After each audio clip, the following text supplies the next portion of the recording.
Olá, irmãos e irmãs da Fraternidade Espírita Irmã Sheila.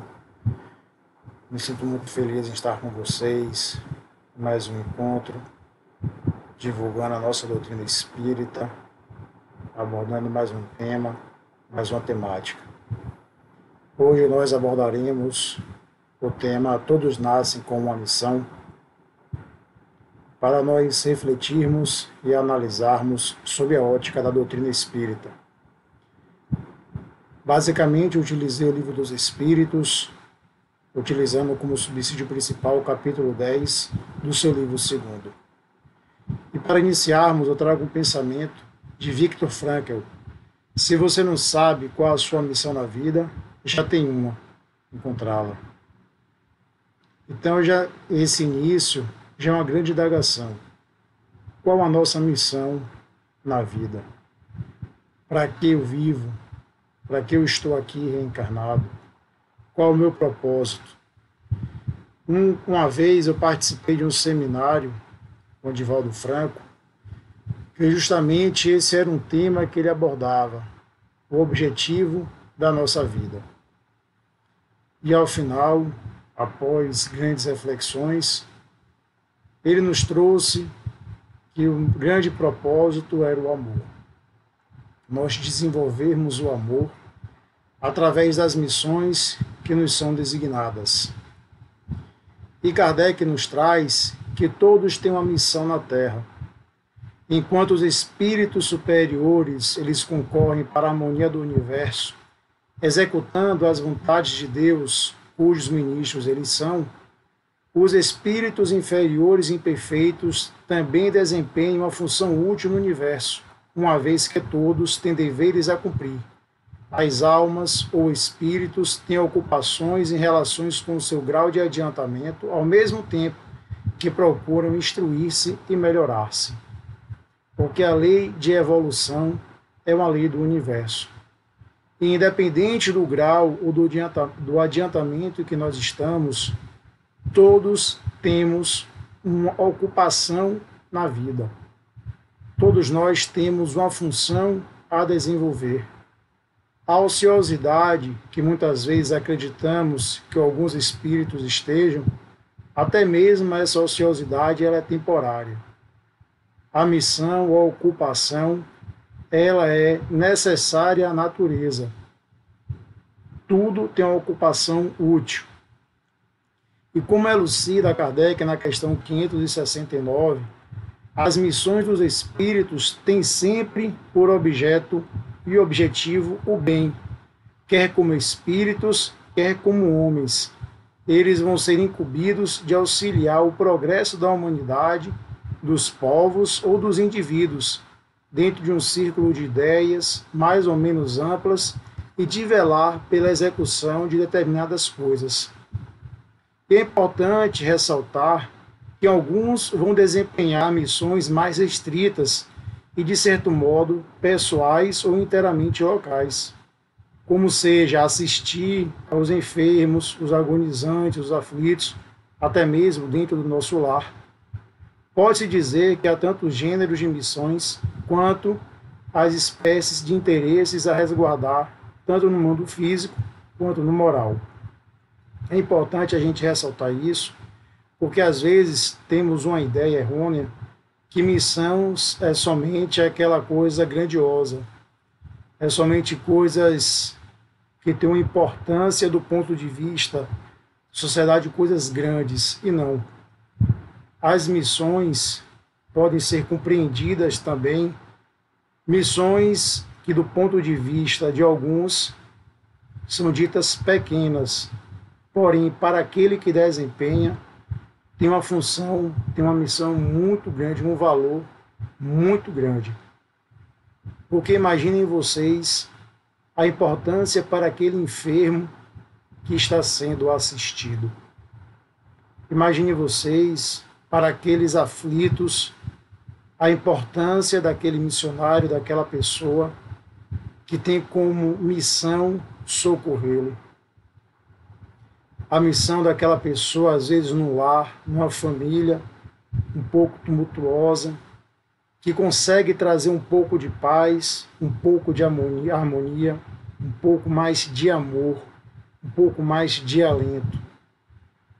Então, Kardec nos diz, ele nos traz, que todos têm como missão desempenhar e desenvolver o bem, cada qual na medida da sua evolução e na medida das suas possibilidades. Porque o espírito ele vai se adiantar conforme a maneira por que desempenha a sua tarefa. A importância das missões corresponde à capacidade e à elevação do espírito. Ele pede determinada missão e ditoso se considera caso a obtenha. Porque o espírito só vai obter a missão que ele pede de acordo com a capacidade que ele tenha de desenvolvê-la, porque Deus é misericordioso. Muitas vezes, quando nós estamos no mundo espiritual, nós pedimos coisas grandiosas, porque acreditamos que naquele momento nós temos a capacidade de conseguir fazer, de conseguir atingir aqueles objetivos. Todavia, Deus, na sua infinita sabedoria, através dos seus mensageiros, ele não concede tudo aquilo de forma como nós pedimos. Como dizem, pedimos à vista, mas ele concede de forma parcelada, porque ele sabe da nossa capacidade. E como está na questão 132 do Livro dos Espíritos, Deus lhes impõe a encarnação com o fim de fazer eles chegar à perfeição. Para uns é expiação, para outros é missão, mas cada qual vai desempenhar de acordo com a possibilidade e de acordo com o que seja capaz de resolver. E com relação aos espíritos encarnados, a missão consiste em instruir os homens, em lhes auxiliar o progresso, em lhes melhorar as instituições por meios diretos e materiais. As missões, porém, são mais ou menos gerais e importantes. O que cultiva a terra desempenha tão nobre missão como o que governa ou que instrui. Tudo na natureza se encandeia, e ao mesmo tempo que o espírito se depura pela encarnação, concorre dessa forma para a execução dos desígnios da providência. Cada um tem neste mundo a sua missão, porque todos podem ter alguma utilidade. Tanto aquela pessoa que cultiva a terra, ele vai ter a sua importância e a sua missão. Porque se nós desprezarmos, porque nós achamos que aquela missão é diminuta, é pequenina, nós não conseguiremos que a engrenagem da evolução da Terra ela funcione de modo tão perfeito, de forma tão equilibrada. E Deus, como Ele é perfeito, como Ele é harmônico, e como a lei da natureza ela é imutável porque ela é perfeita, isso não vai acontecer. E é importante elucidar que as missões elas são cumpridas tanto na erraticidade, que é quando nós estamos desencarnados, quanto na encarnação, tendo em vista que os espíritos que têm missões a cumprir, eles vão assim fazê-los em ambos os estados. Porém, é importante que se diga que nem sempre os espíritos percebem os desígnios que lhes compete executar. Há aqueles que são instrumentos cegos, eles não têm essa percepção. Todavia, há aqueles que sabem perfeitamente o fim para que eles venham agir, percebem a missão que eles são designados. E nesse sentido, há uma importante história de Bezerra de Menezes. E essa história é narrada no livro Coração do Brasil, Coração do Mundo, Pátria do Evangelho, no capítulo 22. Esse livro é do espírito Humberto de Campos, e ele narra que antes mesmo de findar o primeiro reinado aqui no Brasil, Ismael ele reúne no espaço os seus dedicados companheiros de luta e organiza uma venerável assembleia, onde o grande mensageiro do Senhor ele vai esclarecer a todos os seus elevados objetivos. E após ele expor e assinalar acerca da vida do Consolador à Terra, ele se encaminha para um dos seus dedicados fiéis e discípulos e lhe diz: descerás as lutas terrestres, com o objetivo de concentrar as nossas energias no país do Cruzeiro, dirigindo-as para o alvo sagrado dos nossos esforços. Arregimentarás todos os elementos dispersos com as dedicações do teu Espírito, a fim de que possamos criar o nosso núcleo de atividades espirituais dentro dos elevados propósitos de reforma e regeneração. Não precisamos encarecer os teus olhos a delicadeza dessa missão, mas com plena observância do Código de Jesus e com a nossa assistência espiritual, pulverizarás todos os obstáculos à força de perseverança e humildade, consolidando os primórdios de nossa obra, que é a de Jesus, no seio da pátria do seu Evangelho. Se a luta vai ser grande, considera que não será menor a compensação do Senhor, que é o caminho, a verdade e a vida. E daí a algum tempo, no dia 29 de agosto de 1831, em Riacho do Sangue, no estado do Ceará, nascia Adolfo Bezerra de Menezes Cavalcante, que vinha cumprir no Brasil uma elevada missão. Então Bezerra, no mundo espiritual, ele já sabia da importância da sua missão quando reencarnou aqui no Brasil e cumpriu com maestria, sendo conhecido como grande apóstolo brasileiro, que foi um dos principais responsáveis pela unificação do Espiritismo, um dos principais exemplos de caridade que nós tivemos, que até hoje, mesmo no mundo espiritual, continua sendo esse grande fiel, esse grande discípulo, esse grande apóstolo do Senhor, agindo e trabalhando para o nosso bem, cumprindo com a sua missão, nos servindo ainda de exemplo. Então, muitos, em que pesem desconhecerem, ainda assim têm a sua missão, enquanto que outros também já são conhecedores da sua missão. E essa importância das missões, ela vai guardar relação com a capacidade e com a elevação dos espíritos. É como nos elucidam os espíritos na questão, a resposta 571 do Livro dos Espíritos. A estafeta ou o carteiro que leva um telegrama também desempenha uma missão, embora bem diversa da do general. Pois, como é que o Deus, o nosso Senhor, nosso Pai, como é que ele poderia delegar uma grande responsabilidade a um espírito, a um ser que ele saberia que não teria a capacidade de executar aquela missão? Então a missão, ela vai guardar relação direta com a capacidade e com a elevação do espírito. Daí porque alguns adágios que nós ouvimos têm muita sabedoria, como nós dizemos que Deus jamais dá o peso se nosso ombro não aguenta. Então, se nós estamos passando por algumas provas, algumas expiações na nossa atual reencarnação, é porque nós temos a capacidade de superar, nós temos a capacidade de aguentar, nós temos a capacidade de passar por esse momento, pela prova, pela expiação que nós estamos no momento passando. Porque a missão que nos foi dada é porque nós temos a capacidade de superá-la. Mas é importante enfatizar que a missão e também missionário. E conforme ensina Kardec na Gênese, esses gênios que aparecem através dos séculos como estrelas brilhantes, deixando um longo traço luminoso sobre a humanidade, são missionários, ou se o quiserem, messias. E na visão de Martins Peralva, em Mediunidade e Evolução, missionários são os espíritos superiores que encarnam com o fim de fazer progredir a humanidade. Muitos deles atuam em diversos setores da cultura, instilando ideias renovadoras, revestidas sempre de substância edificante. Porque nem todos que possuem missão são missionários.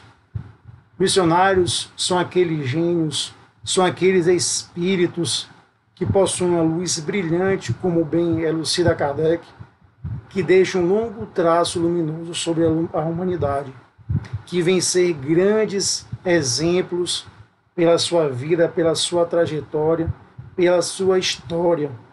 E aqui mesmo em Salvador, nós temos, eu gosto sempre de trazer, um grande exemplo, uma grande missionária que nós tivemos, que foi a nossa irmã Dulce.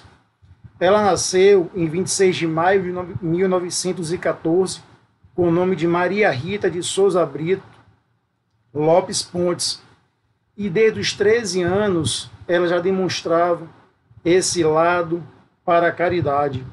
já mostrava a grande inclinação para a caridade, para atender aos necessitados, aos doentes, aos aflitos, para consolar, para amparar, para levar o conforto àqueles que sofriam, aos enfermos. E com 13 anos, ela já passou a acolher mendigos e doentes em sua casa, transformando a residência de sua família num centro de atendimento. E a casa ela ficou conhecida como a Portaria de São Francisco. Em 1949, Irmã Dulce ocupou um galinheiro ao lado do convento de Santo Antônio. Naquele momento, ela acolheu os seus primeiros 70 doentes. E essa iniciativa deu origem ao hospital, que em 1959 é instalada oficialmente a Associação Obras Sociais Irmã Dulce. E em 13 de outubro de 2019, houve a sua canonização. Irmã Dulce é um grande exemplo, e ela percorria as ruas de Salvador, sempre ajuda de angariar alimentos, ajudas materiais, dinheiro, fundos, o que fosse necessário para poder ajudar os seus doentes, acolhendo-os num galinheiro que depois se tornou, como é hoje, uma grande referência nas suas obras sociais, que distribui alimentos, que acolhe os doentes, que possui ainda diversas obras sociais, não se restringindo também aos doentes.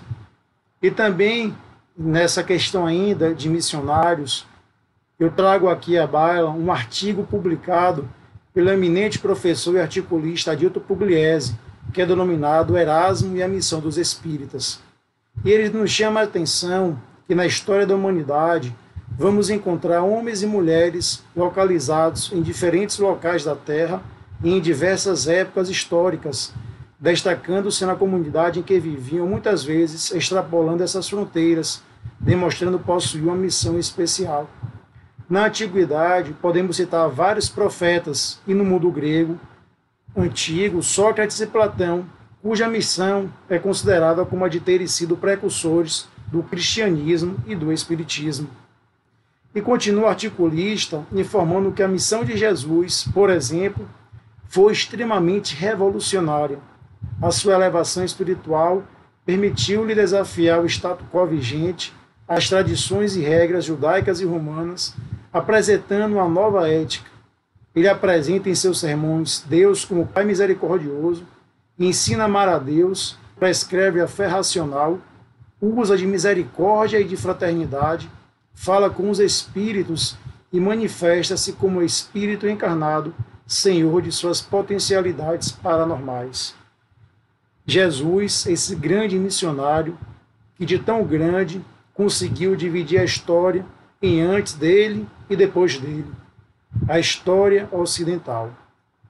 Ele que veio nos trazer essa lei de amor como base primordial, os seus ensinamentos, essa nova pedagogia, essa nova psicologia do amor, para nos mostrar, para nos ensinar que somente através dele, do seu modelo, dos seus exemplos, nós conseguiremos atingir a perfeição.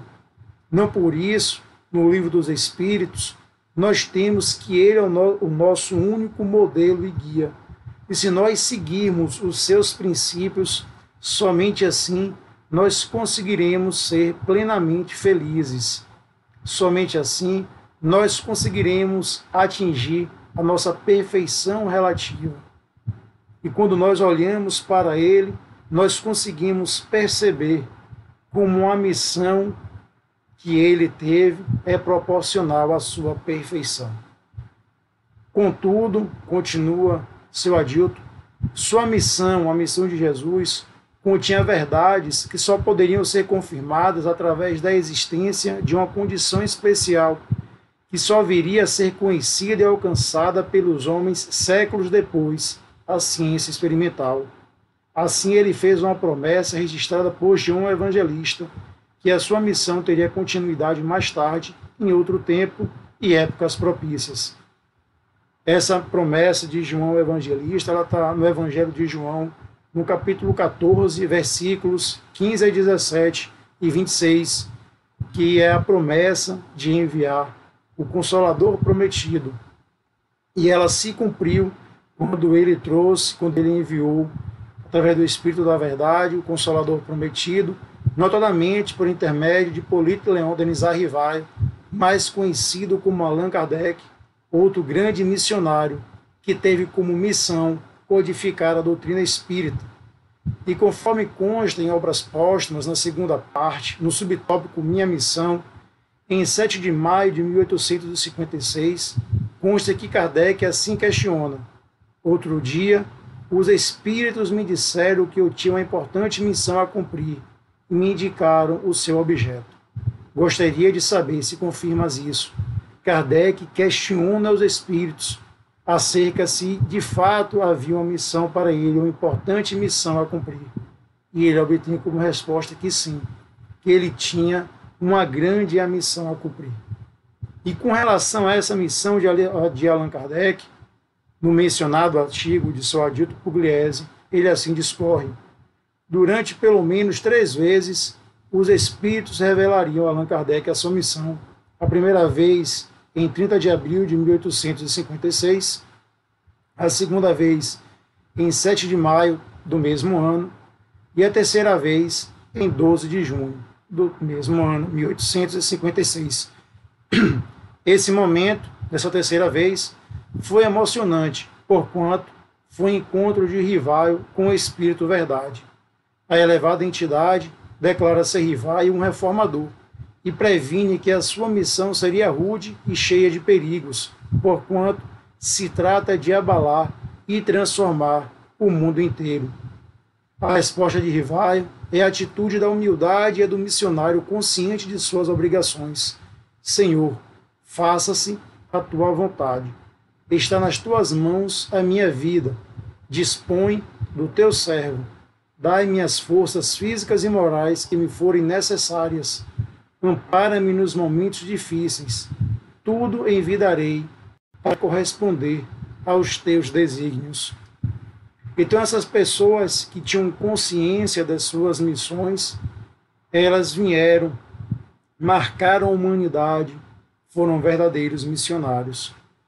Mas aquelas, mesmo que não tenham consciência, mesmo aquelas que não sejam missionárias, desempenham importantes missões no momento, no local em que estejam vivendo, tanto enquanto encarnados, quanto na erraticidade. Não podemos jamais menosprezar a missão que estejamos desempenhando. O que seria da gente, o que seria de nós, se nós, porventura, desprezássemos o mais comezinho dos seres? Se imagine uma grande árvore se desprezasse a semente pelo seu diminuto tamanho. Nós poderemos até mesmo imaginar o que viria de uma árvore. Podemos imaginar até mesmo o que vai ser, mas jamais poderíamos imaginar a quantidade de frutos ou de sementes que ela vai dar. Porque as missões que nós recebemos, elas podem até delimitar, podem até nos possibilitar que nós desempenhemos, mas jamais limitar o amor, a nossa força, o nosso querer. Porque nós podemos suplantar as nossas missões se nós nos dedicarmos, se nós nos empenharmos com afinco, com abnegação, com o amor que Jesus nos ensinou. É muito difícil a gente se desfazer do orgulho e do egoísmo que nos encontramos ainda mergulhados. Em muitos livros espíritas que nós lemos, como o exemplo de André Luiz, Manuel Filomeno de Miranda, muitos espíritos desencarnados narrando que vinham com um propósito, com uma missão, e quando eles desencarnam, eles ficam ressentidos porque não conseguiram cumprir tudo que haviam programado. Porque muitas vezes, no transcurso do caminho, quando estamos encarnados, nós acabamos nos desviando porque ficamos presos ainda no materialismo, ficamos presos ainda em alguns orgulhos, em algumas brigas, em algumas picuinhas, e não desenvolvemos e não nos empenhamos ao máximo com afinco em todas as nossas potencialidades do Espírito.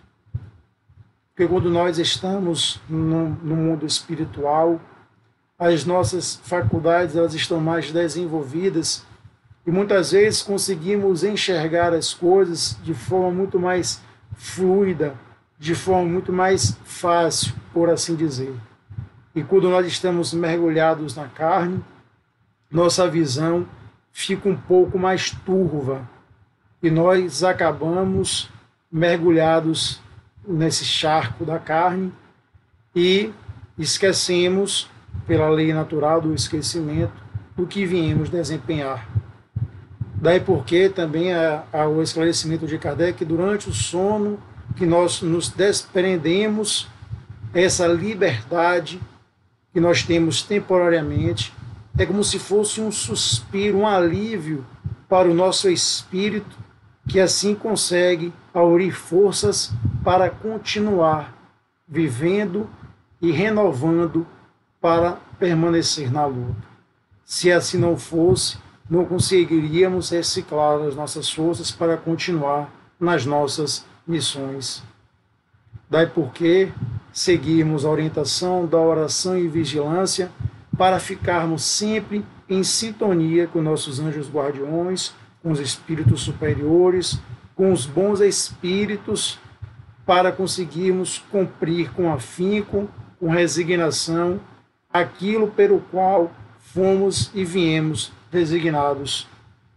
Então percebemos que há espíritos que renascem em um mundo relativamente inferior àqueles que já viveram, quando têm uma missão a cumprir para auxiliar o progresso, e aí aceitam com alegria as tribulações de tal existência.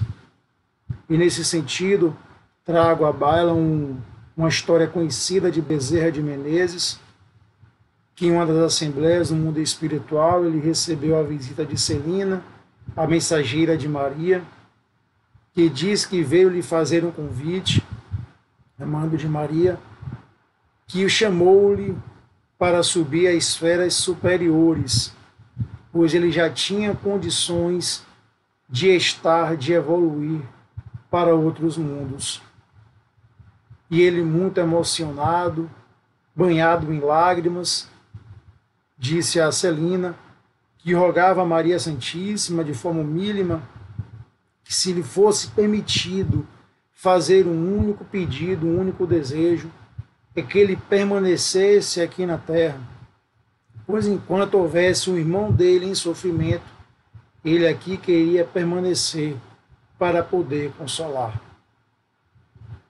Pois quando nós já amamos verdadeiramente, quando nós já conseguimos superar um pouco mais o nosso orgulho, o nosso egoísmo, e percebemos a fraternidade, o amor de fato fraterno, é assim que nós vamos agindo.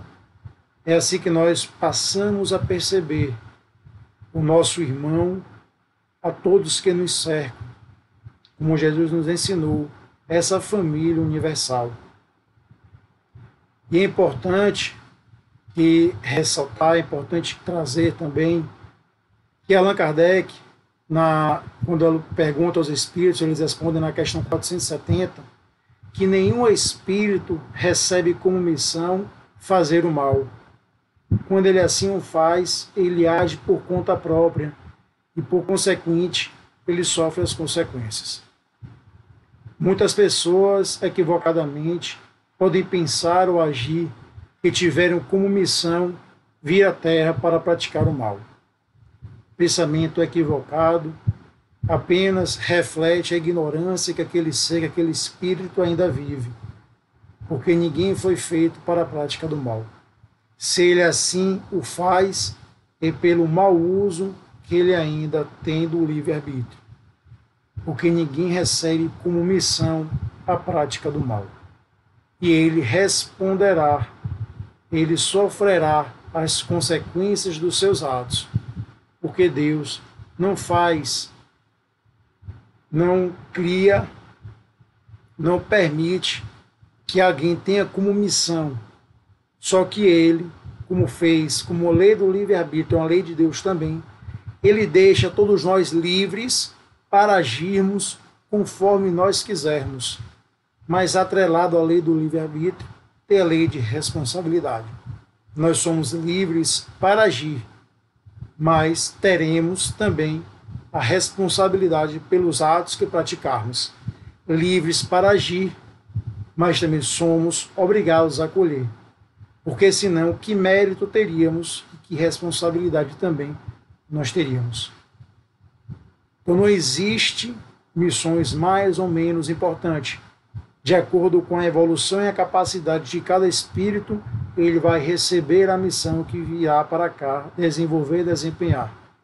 Alguns missionários virão com as suas missões para vir de exemplo para a humanidade, como foi São Francisco, Santo Agostinho, mas aquele espírito também que veio para o lar, às vezes turbulento, para resgatar os enfermos, para consolar os aflitos, para levar comida aos necessitados, ele também desenvolve uma importante missão.